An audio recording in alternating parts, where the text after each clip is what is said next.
So the Liberal government's doing everything in their power to fast track some new bills that are the most controversial because they are direct threats to Canadian Charter of Rights and Freedoms. They're a direct threat to freedom of speech. You know what bills I'm talking about: Bill C-8, Bill C-9, Bill C-2.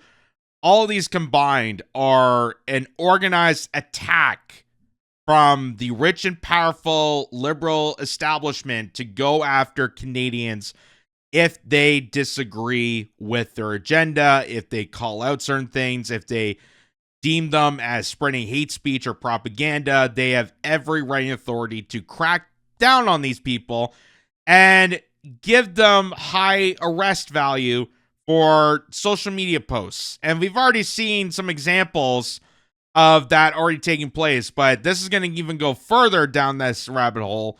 And it is just absolutely heinous to the next level of just maniacal censorship upon Canadians. So just to show people this, Government EXE is corrupt.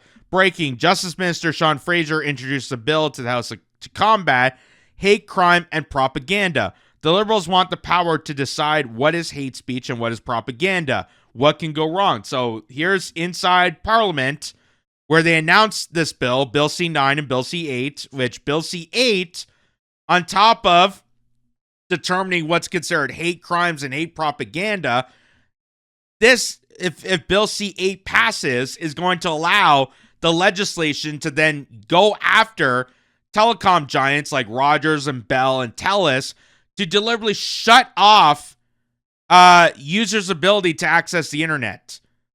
So they can go after certain people, certain designated people that they deem are spreading hate speech or propaganda or misinformation, and tell the telecom giants to cut off your internet. Even though you are a paying customer, even if you are a paying customer that has not done damage to the company is being ordered by the government to cut off the internet services, which is a violation.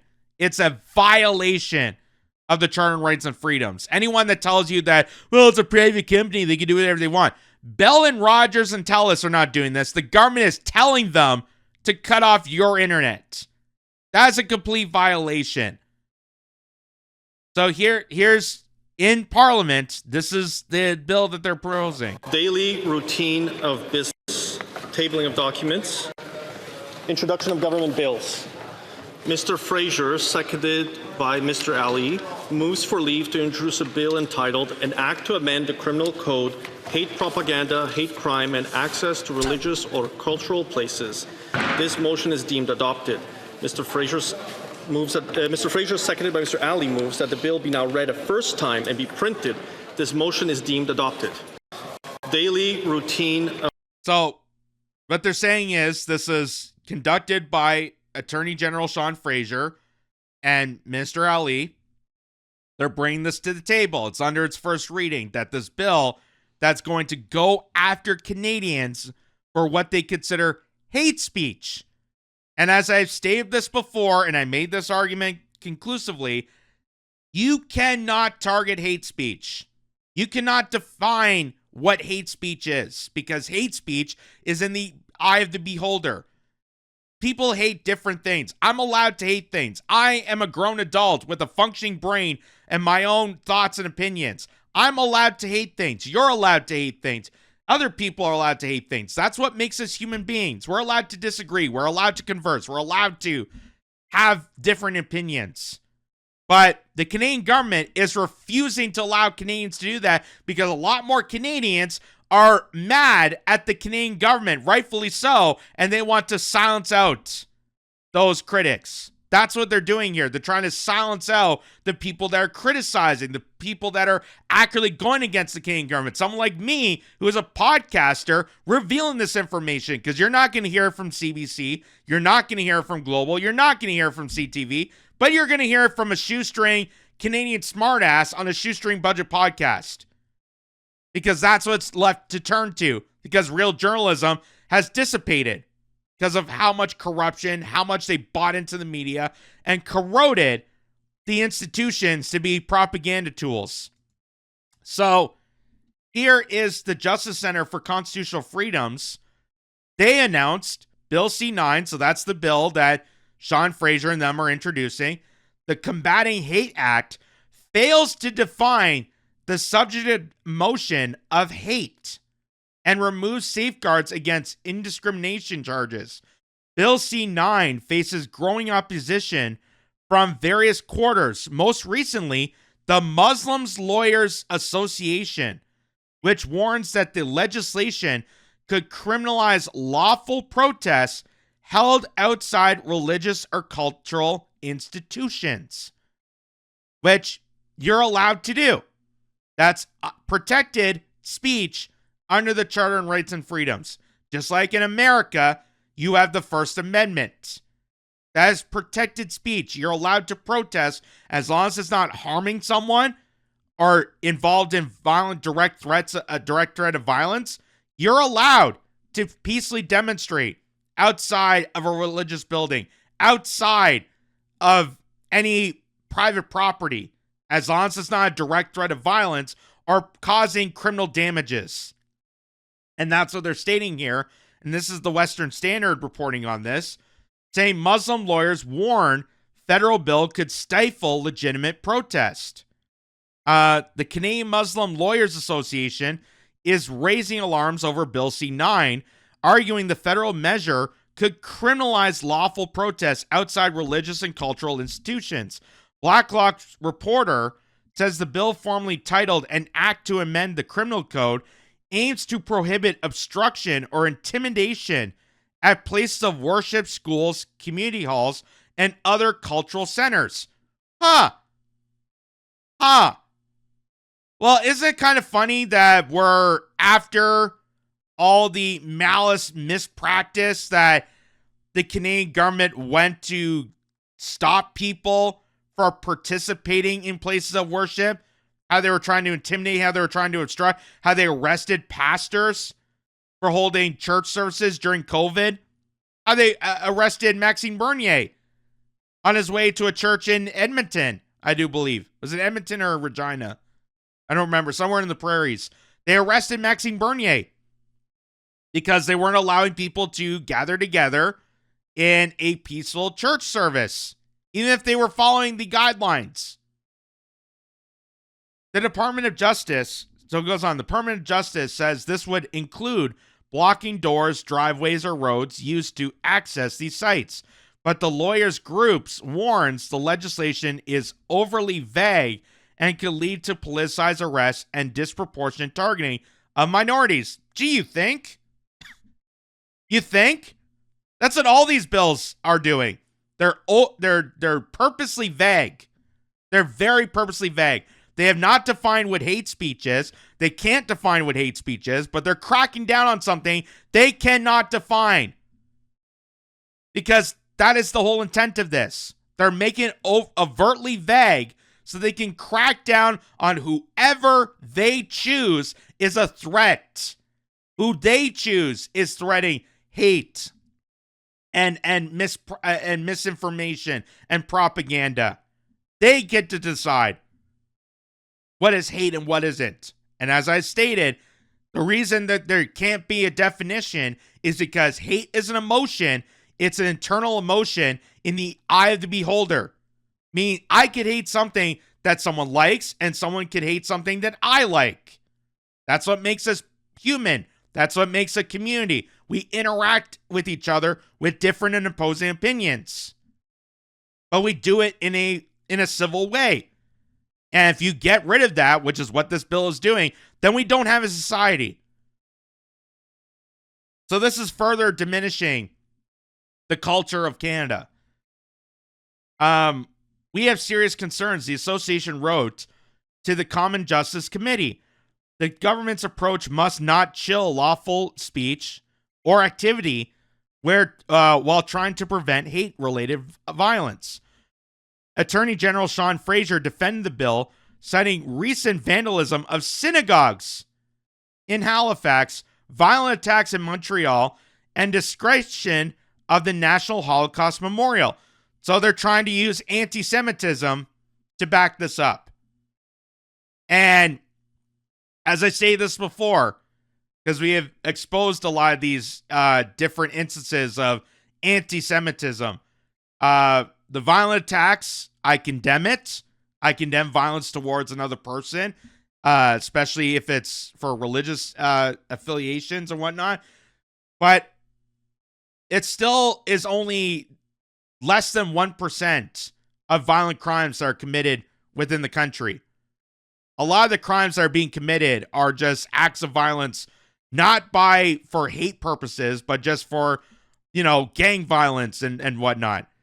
So if it's less than 1% that national crimes are being committed because of hatred, because of anti-Semitism, why is it on record to being the number one cause of why they need to enforce this bill? It makes absolutely no sense. This will ensure those who gather to practice their faith at religious institutions, community centers, and other buildings that severe, indefinable communities will have the ability to do so freely without fear they'll be targeted because of who they are, Fraser said. Unless it's COVID. Unless it's COVID. Unless you're Christian. Because that's another thing, too. They arrested the singer. That singer that came from America, that was a mega supporter, that came into Canada, that was singing at church. They arrested the guy. They went after that church. So obviously, it's not an inclusive bill that's targeting specific groups. He declined, meaning Sean Fraser, he declined to comment on specific cases, including rallies by Montreal for Palestine outside the Notre Dame Basilica, saying the legislation's intent is to protect participants at religious and cultural institutions. The Muslim Lawyers Association, who criticized the bill's language on symbols, including Nazi or Hamas banners.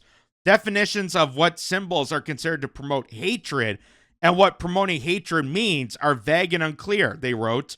They warned that this ambiguity could result in certain cultural, ethnic, or religious symbols and public demonstrations on specific issues being inappropriately targeted by political reasoning. Again, that's kind of the intent of this. Because, again, you can't legislate on hatred. It's absolutely impossible because there's no defined definition of what is considered hatred. I hate fascism. I hate that the billionaires are taking control of countries. I hate the idea that we are subservient to power of the WEF. But other people like that. So one person's hatred is another person's like, and vice versa. It's absolutely impossible. It'd be like trying to crack down on someone for joy or happiness. You can't do that. So here's the justice system for constitutional freedoms again. This is their guy, John Carpe, who criticizes this bill. And he's going to go into details about how it's unconstitutional and against the Charter of Rights and Freedoms that you can't partake in a bill that is going to criminalize someone based on feelings. That it makes absolutely no sense. And it's arguably an act that the government is overreaching against Canadians. Watch this. Bill C-9, the Combating Hate Act, criminalizes feelings and restricts the free speech of Canadians. Bill C-9 is largely an exercise in virtue signaling because Canadian judges already have the power under the Criminal Code, Section 718, to impose a harsher sentence on a criminal if the crime was motivated by hate. Defining hate. That's true. Because I hear people all the time making their arguments defending this bill and defending other bills that say, well, what about cyberbullying? What about violent harassment? What about assault? What about this? What about that? We already have criminal codes. It's already in criminal legislator. It's already in the justice system that we prosecute people that are committed of making violent acts, that are harassing people motivated by hatred. So if that's already in the criminal code, what is the exact purpose and intent of adding a bill like this to combat hatred? and targeting people on social media. If it's already in the criminal code and we're already prosecuting people for hate-related motivated crimes, there would be no tent to this. There would be no way to pass this bill. But they leave that part out. They leave that part of the discussion and make it seem like, oh, there's no way to protect this, so that's why we got to make a vague bill that targets everybody for their speech. Is next to impossible. For example, Bill C-9 defines, states, for greater certainty, the communication of a statement does not incite or promote hatred solely because it discredits, humiliates, hurts, or offends. So these hate speech laws, disdain and dislike are okay. That's not hate speech. Detestation and vilification, that is hate speech. So you cannot hate or vilify people, but it is okay to discredit, humiliate, hurt, offend, and dislike them. So I can't dislike someone or hate them, but I can discredit them. I can ruin their lives. I can ruin their reputation. This is nice to have these certain loopholes that they leave out purposely. What would be the intent of that? What would be the intent of that? Is it for someone like me to ridicule someone that's proposing this bill? Or maybe it's for the Canadian government to go after, say, Rebel News, or to go after myself and try to discredit someone that actually does the work and responsibility of holding Parliament accountable. Is that what that's about? That, oh, I can ridicule them. I can make their lives living hell, but I can't hate them. I can't be disgusted by them, but I can make their lives so awful. I can freeze their bank accounts. I can threaten prosecution on them. I can do whatever I want. We saw what happened with the Freedom Convoy. We see what happened with Tamara Leach and Chris Barber. We're seeing debanking of ordinary Canadians and elderly Canadians, for God's sakes. You don't think that's hating on someone? I want to debank. I want to vilify you so you can't have access to your bank account. I consider that a hate speech remark. I consider that vilifying against someone. Obviously not a clear standard that that citizens can ever know if they are within or outside of the bounds of the law. Bill C-9 gets rid of an important protection currently whereby the Attorney General has to consent to a hate speech prosecution. Bill C-9 will scrap that so that every policeman can decide subjectively if he or she feels that something is hateful. The prosecution can proceed immediately. It does not need to be reviewed by the Attorney General. Bill C-9. So all it takes is for an officer to storm into your house. It just seems like a UK operation. You know, officers come into your house. They report that, oh, we feel that something you posted online is considered hateful and discriminatory, so we're going to lock you up. But we're not going to hold account. We're not going to bring it to the Attorney General. We're not going to have any evidence to back the claim. We're not going to, have a transcript or anything prepared. We just feel like you're a hateful person. We just feel like you're going to cause a hate crime. It's amazing. They're targeting Canadians' feelings because they feel that they're being targeted. The irony. The irony. Criminalizes the display of the Nazi swastika and provides for up to 2 years in jail for displaying that symbol. It does not take into account that the swastika is an ancient Sanskrit symbol for prosperity and good fortune. And there are Hindus and Buddhists in Canada and around the world who display a swastika on the outside of their house as a religious symbol for prosperity and good fortune. So hopefully, if Bill C-9 passes into law, the Canadian police will be able to understand the difference between the Nazi swastika and the religious Asian swastika. Boy, that is very interesting. I wonder if, Israel should go over there and help them humanitarily. You know what I mean? Not promoting that, obviously. That was a joke. Is it kind of interesting, though? that Israel will attack Gaza and, go after them for supposed anti-Semitism, even though anti-Semitism is in other parts of the world that Israel completely ignores. And by the way, India is a big supporter of Israel. Is that kind of contrived? I don't get it. But anyway. Unsurprisingly, Bill C-9 does not criminalize displaying the communist hammer and sickle, even though that was the symbol under which the communists in Russia, China, Vietnam, Cambodia murdered tens of millions of people. So it seems like the underlying philosophy is that it's killing people on the basis of their ethnicity is worse than. By the way, if we want to have this argument about symbols, and, I am a student of the late George Carlin, that one of his greatest segments, he talks about, people with symbols and ribbons and whatnot. And I subscribe to the theory exactly as he states that symbols are left to the symbol-minded. Meaning that, again, hatred is in the eye of the beholder. If someone looks at something and they find it hateful and someone else finds it, impactful or they find happiness with it, it's different, depicted of views. Because, he makes the argument about the hammer and sickle, about communism, how it's destroyed the lives of people and killed off people. But I could also make the argument to say that, hey, the UK flag and the United States flag lied people into an outrageous war for over 20 years and killed 1 million Iraqis.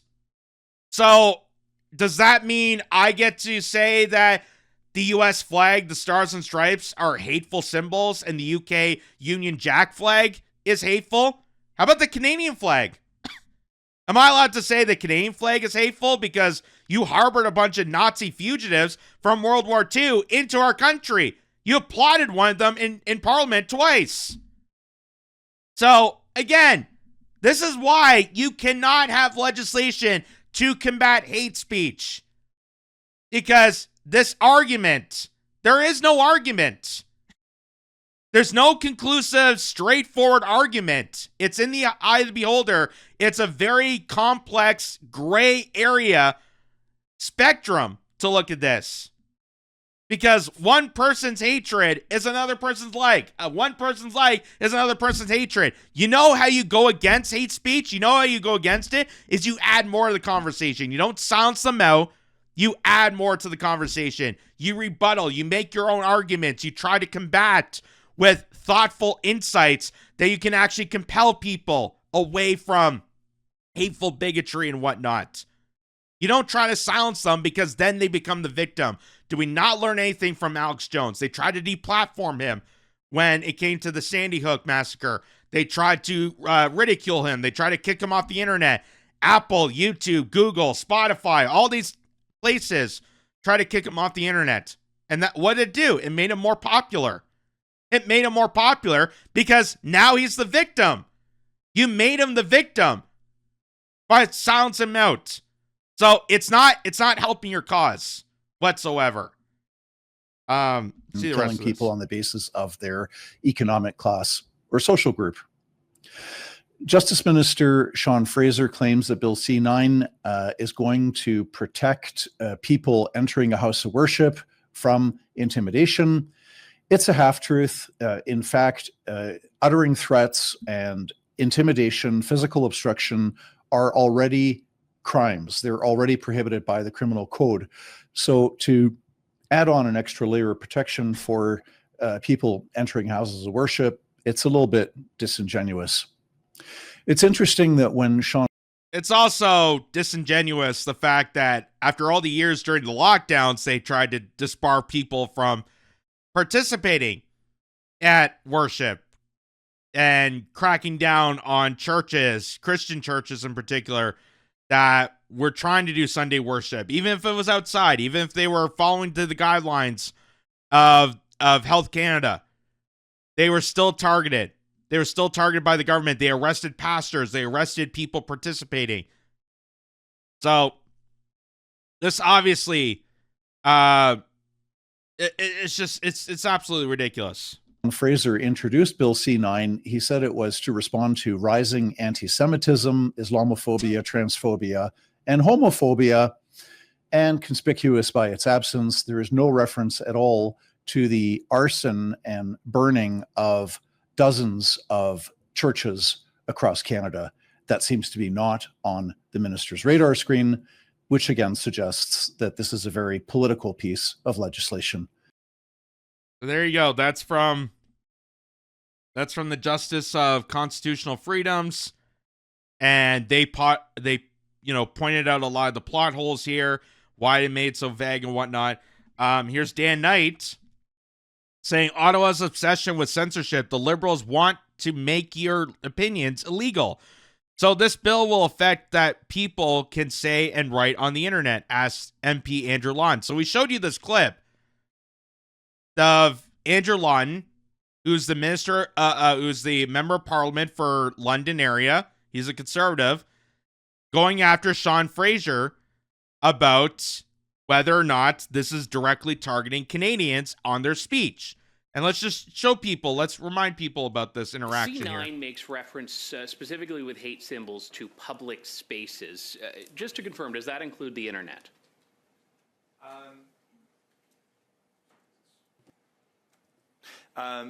Generally speaking, the law will apply equally online as it does in real communities. So this bill will affect what people can say and write on the internet? Just in the limited circumstances where there is the willful promotion of hatred against It will apply someone. to the internet. The internet is within the jurisdiction of... It would be possible that someone could commit a hate crime on the internet, certainly. So, building off of Mr. Baber's points about the lower threshold for the definition of speech, there is, under this law, assuming Bill C-9 passes, something that might not be legal to say today on the internet. Or it might be legal to say on the internet, could actually be illegal in the future under C-9, could it not? No, that's entirely inaccurate, and I say that with no judgment to your perspective, but let me explain. So, what Sean Fraser's doing is lying. He's lying for that response. Because what Bill C-9 is going to do in partnership with Bill C-8 and Bill C-2 is they're going to start scraping the internet. So it's not posts that you're going to make in the future that could end you up in prison, that could end up being litigated as a hate crime.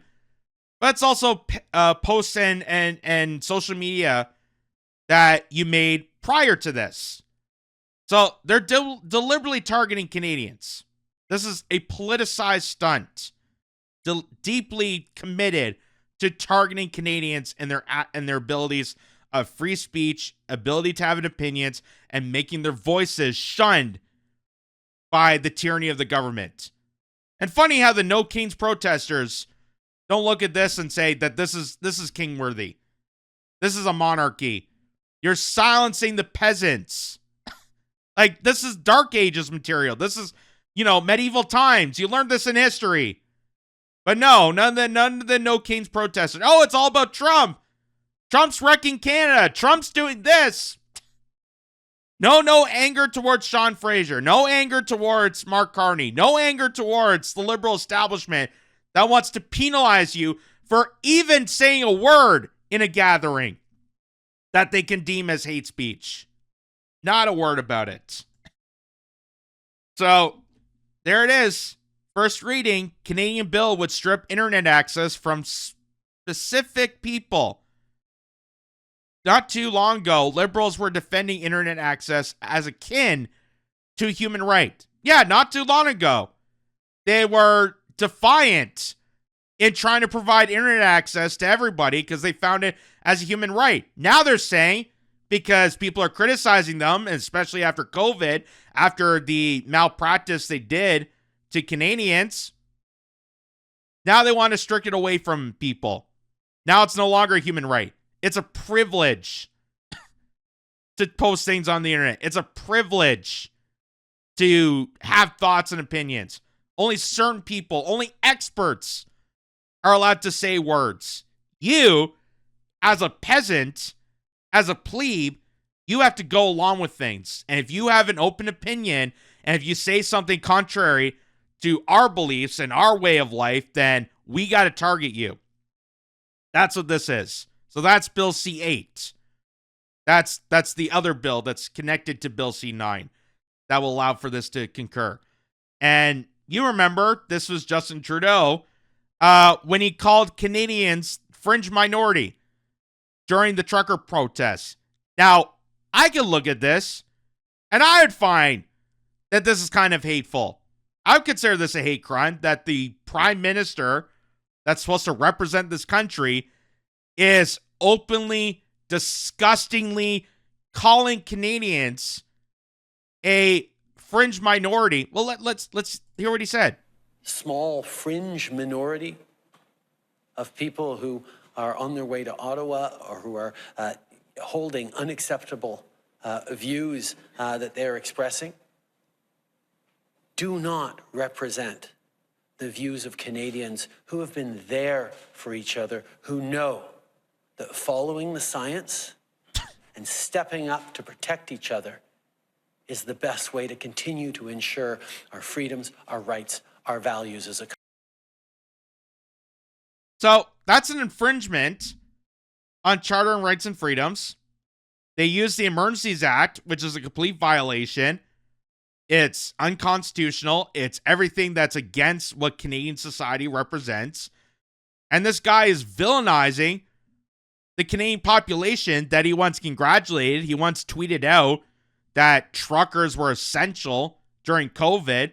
And then when truckers realized that the mandates were affecting their jobs and lifestyle, they pledged together to call out this mandate. That was the whole point of this movement. It was not that they're anti-vaxxers. They were one of the most recognizable vaccinated occupations in the country at the time. They were calling out the mandates. They were calling out the tyranny. They were calling out the mismanagement that was affecting so many people across the country during COVID. 7 out of 10 businesses in Toronto alone were forcibly shut down and never to reopen again. People lost their livelihoods. People lost their jobs. People lost their lives. The rates of depression and drug abuse were skyrocketing at this time.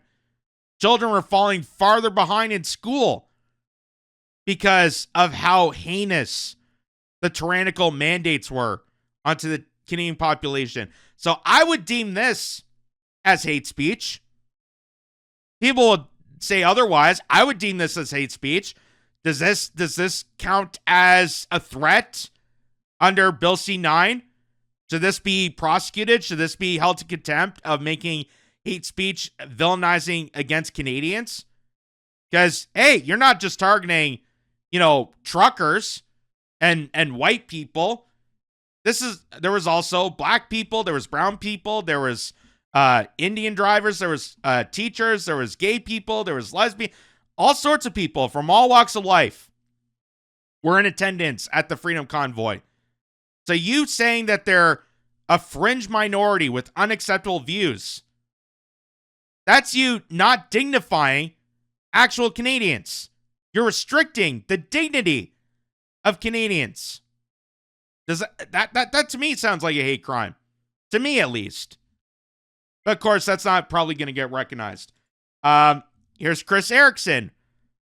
Remember this authoritarian lunatic stating he will hunt down Canadians for participating in the convoy. Would not surprise me at all if they take the same approach towards Bill C-9 enforcement. Never forget, get loud. So, yeah, remember the Ottawa police made a vague threat to anyone participating, not just in attendance at the convoy, but if you were sending donations through Give, Send, Go, that's what shut it down, that you would also be held to contempt. So they were targeting Canadians. And that's why this Bill C-9, is very, very suspicious in the fact that they're trying to condemn these so-called hate crimes that are sporadically appearing like out of thin air and combat the hatred within Canadian society. Meanwhile, these people have been promoting hatred and sowing division in this country the whole time. So If you are involved in this Look at this. protest, we will actively look to identify you and follow up with financial sanctions and criminal charges. Absolutely. This investigation will go on for months to come. If you are involved in this protest, we will actively.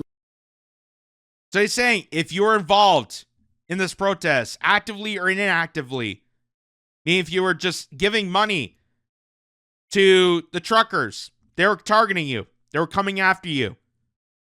So, forgive me if I don't believe that Bill C-9, Bill C-8, Bill C-2, all these heinous measures to target speech on the internet is helping, if I criticize it as not helping Canadians. Forgive me, because the evidence proves otherwise. The evidence that our government has defied against Canadians over such a significant time right now that these bills are purposely done intentionally to villainize Canadians, villainize your speech, not allow you to have different opinions, and to crack down people so that they can have control over the narrative, control over what people think, and move people, usher people into a digitized, technological, fuelless society. That's what digital IDs are going to come about, that they're going to incorporate Bill C-9. Now they can have a tracking device onto your phone, onto your tablets, onto your TV, whatever, and figure out what you're watching, what you're posting, what thoughts you're thinking about, what videos you're surfacing on, what searches you're looking at. It's all incorporated into this. And this is a step into fascist tyranny. And it's just amazing that the No Kings protesters in Canada that were out protesting against Donald Trump did not pick up on this. I want to show this because it was a hilarious meme. So there you go. Really dignifying the parliament structure within Canada. And this quote, which I leave off with, to learn who rules over you, simply find out who you're not allowed to criticize. From Voltaire. That's exactly the point. That's exactly the point. The hate speech that they're protecting, not hate speech of minorities. It's not the hate speech of, the trans or the LGBTQ or anything like that. Not the common working man and woman of Canada. They're protecting themselves. They're protecting themselves because guess what? They're the fringe minority.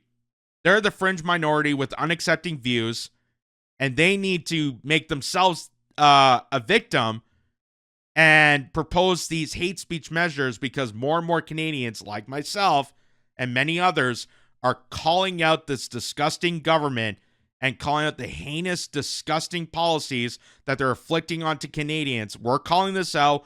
We're making our voices known, and they want to try and silence that out.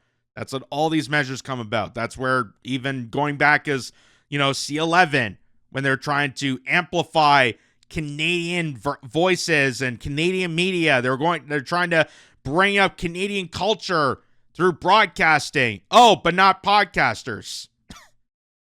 Or Bill C-18. Is it 18 or 19? I confused the two. The one that doesn't allow sharing of news articles on Facebook. Oh, it's because we're trying to protect Canadian journalists. Well, how do you protect them if they're not allowed to share articles on social media in which they can get traffic from people going on social media? It makes no sense.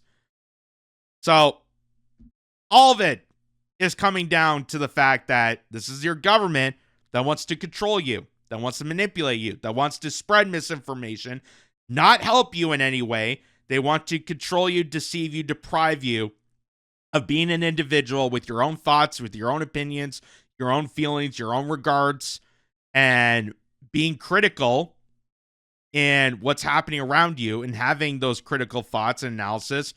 And they're worried that more and more people are going to come to that and, do some actual real